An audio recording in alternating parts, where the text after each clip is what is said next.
For a serial killer to murder victims based on their initials seems so bizarre that it must belong in some cheesy B-movie about serial killers. It's too on the nose for the stereotypes, right? Wrong. This was exactly what happened between 1971 and 1973 in Rochester, New York. Even worse, this killer targeted children. And before you think that it's all just a coincidence, have a listen to the facts. Once is one thing, twice is another. But after that, the coincidences are just too much to ignore. Here's the case of New York's most unusual child killer, the Alphabet Murders. Let's get into it. It all started on November the 16th, 1971, when 10-year-old Carmen Colón was sent to the pharmacy in the late afternoon to pick up a prescription for her grandfather. When she arrived at 4:30, the pharmacist told her that the prescription wasn't ready yet. So Carmen walked outside and was never seen alive again. By 7:30 that night, her mother reported her missing, and the entire neighborhood of Bull's Head, Rochester, came out to search for her, but they were looking in the wrong place. An hour after Carmen was seen at the pharmacy, motorists reported seeing a child on Highway 490, 6 miles away, running from a car. She had dark hair, looked to be around 10 years old, and she was naked from the waist down. The girl was running away from a car, frantically waving her arms to flag down a passerby and screaming at the top of her lungs. The car, thought to be a Ford Pinto hatchback, was reversing to catch up to her. None of the motorists stopped to help the girl. It was peak traffic, and everyone just assumed it was a kid throwing a tantrum and running away from her parents. In what world could a half-naked kid be running down a highway yelling for help and clearly distressed, possibly be mistaken for a family dispute? I cannot for the life of me wrap my head around the fact that multiple people drove past this horrifying scene without stopping. And get this, there were nearly 100 motorists that came forward to report that they'd seen her. That's how busy the highway was and how many people just whizzed past this outrageously obvious crime taking place. 100 freaking people. Unfortunately, I can't go back in time and slap every one of these morons. So let's get back to the case. For now, Carmen was missing. None of the motorists had reported the disturbing scene just yet because they're idiots. And the only description of any car police had was from another witness at the drugstore that recalled a dark car that a young child got into. After the first day, when news finally got out and the witnesses from the highway came forward, police extended their search to that entire stretch of highway, but they found nothing. On day 2,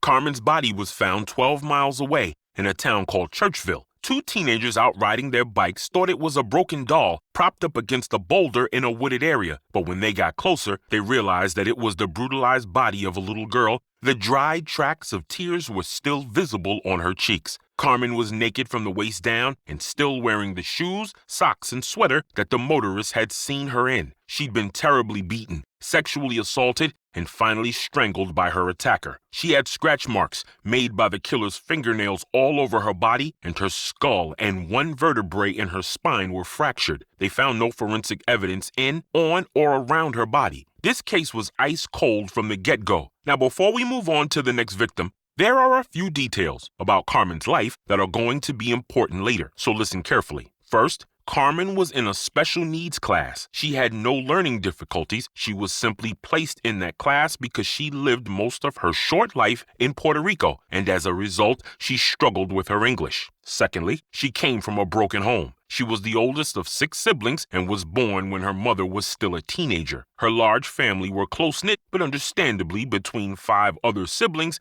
and bouncing between her mother and grandparents' houses, Carmen was often left to fend for herself. But the one thing that the family was consistent in was attending church. They were all staunch Catholics. And finally, Carmen had twin initials, meaning that her first and last name began with the same letter, and her body was found in a location that also started with a C.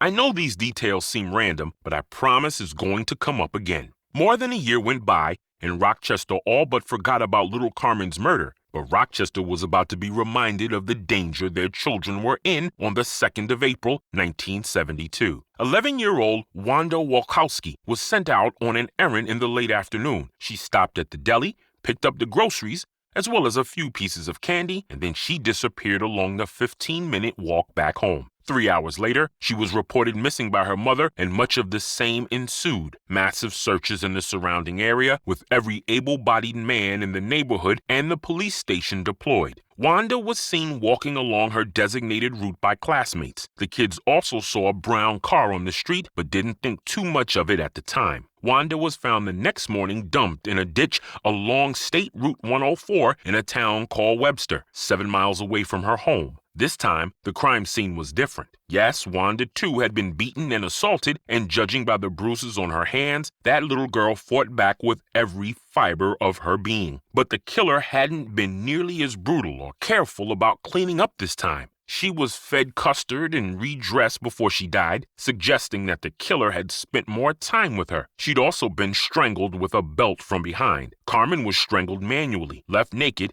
and had not been given the kindness of food or spared the horror of looking into the face of her attacker as she died. Furthermore, they found pubic hair and semen on Wanda's body, and there were white cat hairs stuck to her clothes. Wanda did not own a cat. 2 separate witnesses came forward with conflicting statements. One said that he'd seen Wanda talking to someone in a brown car just 2 blocks from her house, while another woman said she'd seen a man forcing a red-haired girl into a light-colored Dodge Dart around the time of her disappearance. You might have noticed that Wanda Walkowicz also had twin initials and was discarded in a town that also started with a W. Here come the coincidences. She came from a broken home where her mother, an alcoholic, wasn't very present. They were Catholic, and Wanda also struggled academically, mostly due to her unstable upbringing. She missed more than 50 days of school in the last year, so she often had to get extra help from after-school classes to pass her grade. Even more alarming, Wanda and a classmate were chased by a known sex offender in the neighborhood just 2 nights before her disappearance. The man was brought in, questioned extensively, and subsequently cleared. None of the forensic evidence could be tied to him,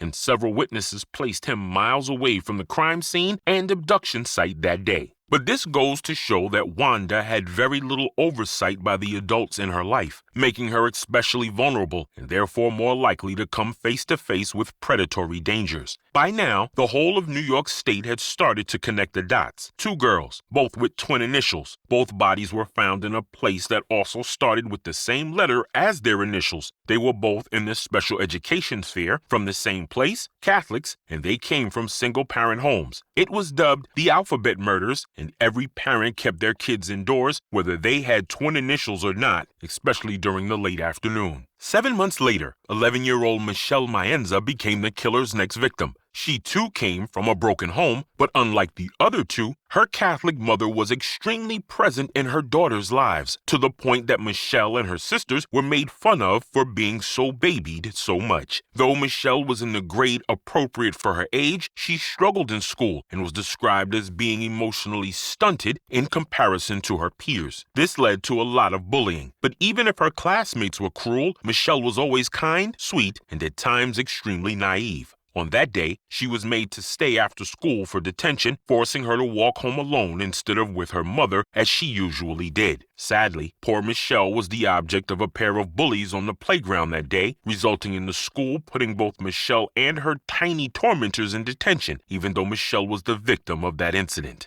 After leaving school at 3 that afternoon, Michelle took a little detour to Goodman Plaza. Michelle's mother had forgotten her purse at a store there a few days before, and Michelle probably wanted to do something nice for her mom by retrieving it for her. Somewhere along the way, Michelle vanished. Her body was found the next day in the town of Macedon, 15 miles away, face down in a ditch. Michelle had been assaulted and strangled from behind with a thin band. Clutched in her hand were leaves that matched trees in that area, indicating that she'd been killed close by. Like Wanda, Michelle was fed and redressed before she died. She also had DNA on her underwear, white cat hair on her clothes, and even a partial palm print on the back of her neck, and 2 fingerprints were taken from her boot and her coat. 3 separate witnesses reported seeing Michelle in the company of a white man between the ages of 25 and 35 that drove a brown, beige, or tan car that matched the description of the majority of the witnesses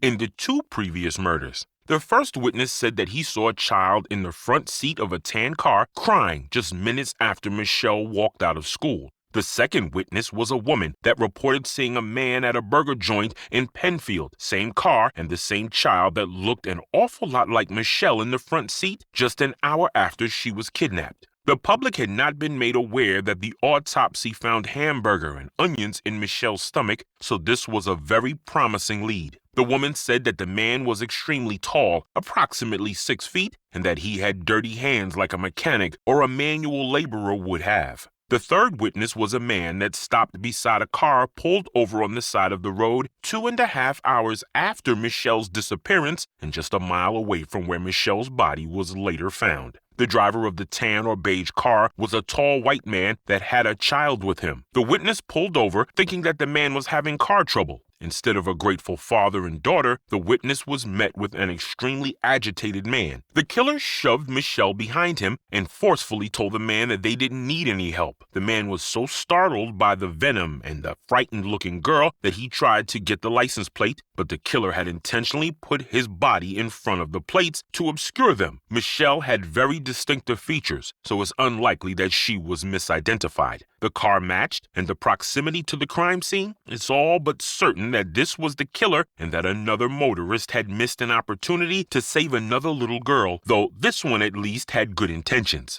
And as you can imagine, even with DNA, the cat hairs, and the description of the man and the car, 1970s technology didn't have much to go on. The prints weren't in any database, nor has it shown up in any database since. But police were sure that this was all intentional. 3 girls, 3 sets of triple identical initials, and all within the same age range, with one exception, Carmen. You see, Carmen's mother had a sketchy cousin that lived in their overcrowded house, Miguel Colón. If she was going to get into anyone's car, the feisty streetwise kid would have only gone with someone that she knew. Her murder was also a little different in a few ways. There were no cat hairs or DNA found on her body. She was strangled manually from the front, suggesting a personal attachment to the victim, and she was extensively beaten, much more so than others, indicating that there were pent-up rage that usually comes with familiarity. And most notably of all, she was not fed and redressed. Instead, she was displayed like the killer wanted to degrade her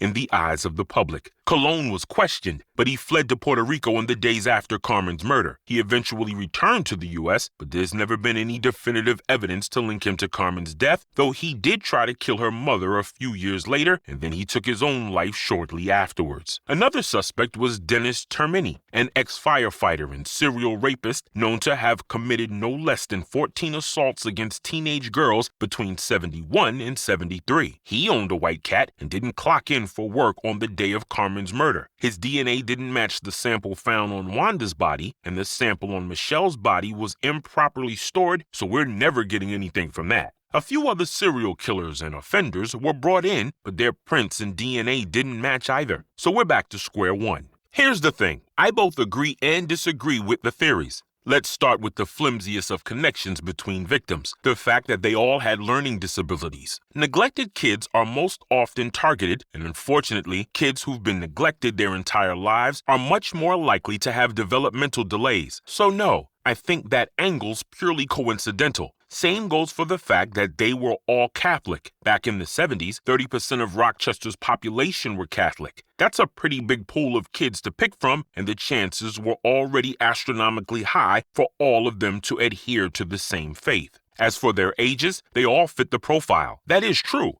I'm sure that Michelle and Wanda were targeted by the same man, but not Carmen. All the circumstantial evidence points to her uncle, and the manner of killing was just different enough to make me believe that her murder was more personal. That only leaves Michelle and Wanda as victims of the same killer, and 2 is unfortunately still just enough to be a coincidence. Their initials, the places they were disposed of, and their personal struggles were purely by chance. Had Carmen's death not been such a long time after theirs, and had there not been such a clear suspect in her case, then I'd have been on the same bandwagon as everyone else. Unfortunately, this unique combination of coincidences were not replicated elsewhere ever again, and the perp's prints and DNA has not been identified, even though it's on every single database known to man. The best case scenario here is that whoever did it died shortly after.